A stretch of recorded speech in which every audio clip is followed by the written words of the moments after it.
김문수 장관 후보자는 이번 청문회를 통해서 완벽한 도덕성 그리고 강한 이념을 가진 진짜 지도자로 떠올랐습니다. 그는 박근혜 대통령 탄핵 문제를 공론화했고 이로 인해 보수 진영을 결집시키고 있습니다. 대중들은 김문수의 도덕성과 용기 그리고 결단력에 매혹되어 가고 있습니다. 이 시대에 필요한 진짜 리더가 나타났습니다. 설문조사에서도 압도적 지지율로 독주하는 김문수는 차기 대선에서 폭풍 질주를 예고하고 있습니다. 이번에 김문수 장관 후보자 청문회는 이 시대 진정한 지도자를 발견하는 기회의 장이 되었습니다. 김문수의 도덕성과 청렴성은 타의 추종을 불허하고 있었습니다. 한국에 이처럼 완벽한 지도자가 있었다는 사실에 놀라움을 금할 수가 없습니다. 흔히 제기되는 위장 전입, 성추행, 땅 투기와 같은 비도덕적 문제가 전혀 나타나지 않았습니다. 이러한 점은 김문수 후보자가 얼마나 도덕적으로 완벽한 삶을 추구해왔는지 증명하고 있습니다. 그의 도덕성은 예수나 부처와 같은 성인에 비견될 정도로 완벽했습니다. 이념적으로도 김문수는 대한민국 현대사에서 좌파 우파를 초월한 전설적인 존재로 남아 있습니다. 1970, 80년대에는 노동운동의 선봉에서 좌파 운동의 대부로 활동했습니다. 그는 투쟁의 신화로 불렸고 레닌과 같은 혁명적 지도자로 좌파의 중심에 있었습니다. 그러나 이후 보수의 가치로 이념적 전향을 이루면서 대한민국의 발전을 이끄는 전사로 거듭나게 되었습니다. 이것은 변절자가 아닌 시대적 요구에 따른 깊은 통찰력과 결단의 결과를 보여주고 있습니다. 김문수 장관 후보자는 이 시대 이데올로기를 피하지 않았습니다. 그는 가장 민감하고 첨예하게 대립하고 있는 도덕적 딜레마에 대한 명확한 가치 판단을 내리고 있었습니다. 박근혜 전 대통령의 탄핵에 대해서 헌법재판소의 결정은 존중한다. 그러나 그 과정을 전적으로 동의하지 않는다. 탄핵이 잘못되었고 역사적으로 재평가받아야 한다는 자신의 평소 철학을 국회 청문회에서 공개적으로 당당하게 밝혔습니다. 이는 매우 용기 있는 행동입니다. 특히 윤석열 정부의 고용노동부 장관 후보자라는 점에서 더욱 충격적이고 용기 있는 발언이었습니다. 이제 박근혜 전 대통령 탄핵 문제는 공론화되었습니다. 국민의힘 내부에서 탄핵의 가치 논쟁에 불을 붙이고 있습니다. 김문수는 보수 진영의 탄핵 이데올로기의 재구축을 통해서 도덕적 딜레마를 극복하는 중요한 전환점을 만들고 있습니다. 그동안 금기시되어 왔던 탄핵 문제를 새로운 이념적 가치 판단의 기준을 제시하고 있는 것입니다. 그뿐만 아니라 김문수는 제주 4.3 사건과 일제강점기 주권 문제에 대해서도 평소 소신을 밝혔습니다. 이는 왜곡된 역사관을 바로잡는 계기가 될 것입니다. 김문수는 제주 4.3 사건을 남로당 폭동으로 규정했습니다. 또한 일제강점기 동안 우리 선조들의 국적이 일본이었다는 역사적 사실을 분명히 했습니다.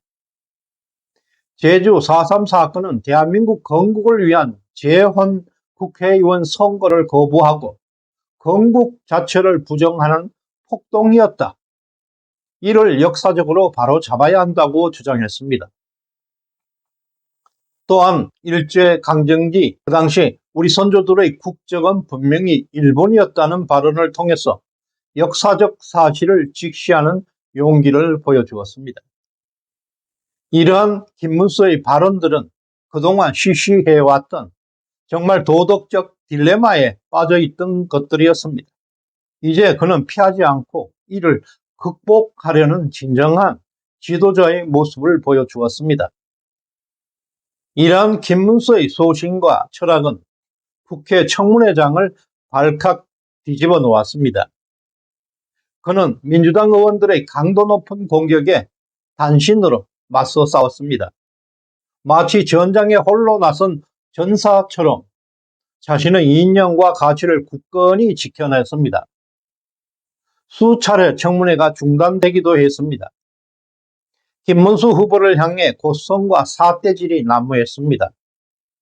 한 사람을 놓고 집단적으로 다구리치고 린치를 가하기도 했습니다. 마치 북한의 인민재판을 연상케 하는 상황이었습니다.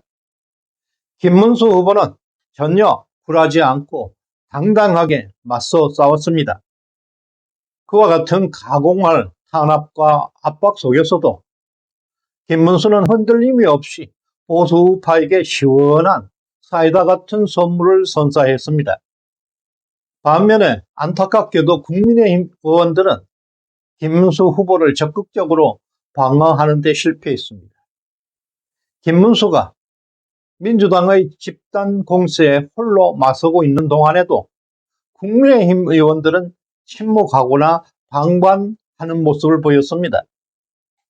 이것은 지난 총선에서 한동훈의 사천 공천으로 인해서 싸울 수 있는 전사들이 모두 축출된 결과입니다. 이진숙과 김문수 청문회에서 드러난 국민의힘의 모습은 진짜 비참하고 참혹했습니다. 심각한 웰빙주의와 보신주의를 보여주었습니다. 특히 한동훈 지도부에서는 김문수를 지원하는 성명조차 없었습니다. 국민의힘은 마치 불구정당의 실체를 여실히 드러내고 있었습니다. 방관자에 불과했습니다. 최근 여론조사에서도 국민의힘 지지율이 추락하고 있는 것도 싸우지 못하는 정당이 신뢰받을 수 없다는 것을 증명하고 있습니다. 이번 청문회를 통해서 김문수는 단숨에 대권 후보로 격상되고 있습니다. 그의 완벽한 도덕성은 대중들에게 깊은 인상을 남겼습니다. 그리고 확고한 역사관, 국가관, 강인한 이념 성향은 그를 보수 우파의 지도자로 우뚝 서게 하고 있습니다. 청문회 이후에 실시된 설문조사 결과는 이를 잘 뒷받침하고 있습니다. 어제 이범규 TV에서 실시한 설문조사에서는 자유우파 차기 대통령 후보로 누가 적합한가라는 설문에 응답자의 75%가 김문수를 지지한다고 밝혔습니다. 또한 시대정신연구소의 조사에서도 김문수 후보는 무려 83%의 압도적 지지율을 기록하고 있습니다. 통상적으로 여론조사나 설문조사에서 67% 이상의 지지, 즉 3분의 2 이상의 지지를 받는다는 것은 절대적 지지입니다. 이것은 옹립해야 하는 지존이 되고 있습니다. 누구도 범접할 수 없는 경지를 의미합니다. 이 모든 것이 김문수가 보수 진영 내에서 얼마나 강력한 지지를 받고 있는지 보여주고 있는 것입니다. 김문수는 윤석열 검찰총장 이후에 보수 진영을 완전히 결집시키고 있습니다. 한동훈이가 분열시켜버린 보수를 다시 하나로 묶는 진정한 리더로 거듭나고 있습니다. 3년 전에 우리 보수 우파는 윤석열을 통해 대한민국을 구해냈습니다. 그러나 이제는 김문수를 불러낼 시간이 다가오고 있습니다. 김문수 장관은 기존 정치 질서를 완전히 뛰어넘는 지도자의 진정한 자질을 갖추고 있습니다. 우리는 지금까지 보지 못했던 완벽한 도덕성을 겸비한 지도자를 보고 있습니다. 김문수의 등장은 보수 진영뿐만 아니라 대한민국 전체에 새로운 희망을 제시할 중요한 전환점이 될 것입니다. 대권 도전을 향한 김문수는 대한민국의 미래를 새롭게 이끌어갈 강력한 지도자로 자리매김할 것입니다. 구독, 좋아요 꼭 눌러주시길 바랍니다. 감사합니다.